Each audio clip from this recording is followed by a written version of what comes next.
Welcome everybody to the channel Y&R Unfiltered as we talk raw, real, and packed with opinions on all things Genoa City. Oh honey, grab your popcorn and brace yourself because Genoa City just served us a 5-course meal of drama, romance, and good old-fashioned what in the actual hell is going on? This is your Young and the Restless recap for March 12th, 2025, and baby, we have a lot to talk about. All right, first up, we got Jack, Diane, Traci, and Alan living their best fancy lunch life at the GCAC. And let me just say, Traci, girl, you are glowing. Alan is over here absolutely gushing over her like he just found out she's the last woman on Earth. And honestly, I'm here for it. Now, Alan is over here basically ready to hand in his 2 weeks notice on life in Paris because he wants to spend more time with our girl Traci. Diane is eating this romance up. And Jack is looking like he's low-key proud, but also wondering how he got roped into this love actually moment. Then boom, Alan drops the "I would marry you right now if I thought I had a shot" line. Phew. Not even a second cup of coffee in and we got a proposal. Traci is shook, y'all. Jack and Diane know when to make their exit because the romance is too thick in the air. Alan goes full poet mode, telling Traci she's his whole world, the missing piece, his love, his light. You get the idea.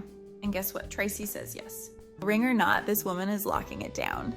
Alan takes off to find a ring, and Traci is still trying to process that she just went from lunch to fiancé real quick. Meanwhile, over at Crimson Lights, Nick and Chance are deep in detective mode, scrolling through surveillance footage like two true crime podcasters.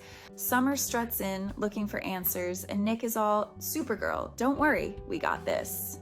But do they really? Because the footage ain't showing an abduction, but Chance's spidey senses are tingling. Summer is not loving this vague, trust the process energy, but Chance does his best "I got you" speech, holds her hand, and promises they'll find her mom. Cut to Nick at the ranch, where Billy rolls up with the text from Phyllis's burner phone mentioning the Havenhurst Clinic. Nick, being the king of resources, checks. And, of course, it's a permanently closed location. Suspicious? Very. So naturally, the boys take this info to Chance and Summer, who immediately start wondering, trap or clue? Meanwhile, in the basement of the creepiest medical clinic ever, Phyllis is channeling her inner Houdini, trying to crack the lock, while Sharon takes an impromptu coma nap. But wait, when Phyllis shakes her awake, there's no pulse. Y'all, they killed Sharon? Phyllis is straight up panicking, screaming at the intercom like it owes her money.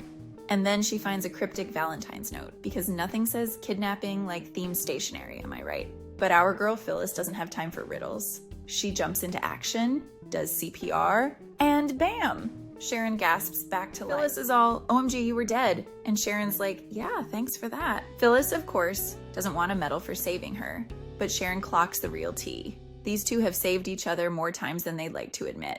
Are we witnessing the birth of a new frenemies alliance? Because honey, I am living for it. After some deep philosophical questioning about their captor's weird motives. Because let's be real, what kind of Saw villain nonsense is this? Phyllis realizes the voice is gone. And you know what that means? It's go time. These two are officially teaming up for the great escape. Just when you thought things couldn't get crazier, we cut to Chancellor Park where Alan is sitting there with the ring, looking all romantic. But then his phone beeps.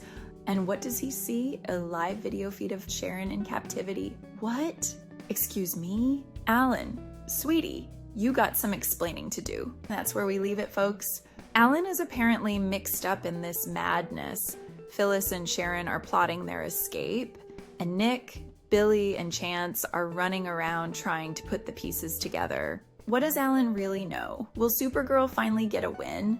And most importantly, who is this voice? Stay tuned because Genoa City is just getting started, honey. All right, y'all, that's the tea for today's episode of Young and the Restless.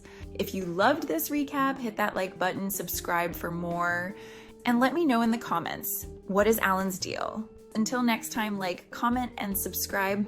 And stay messy and stay fabulous. Bye for now.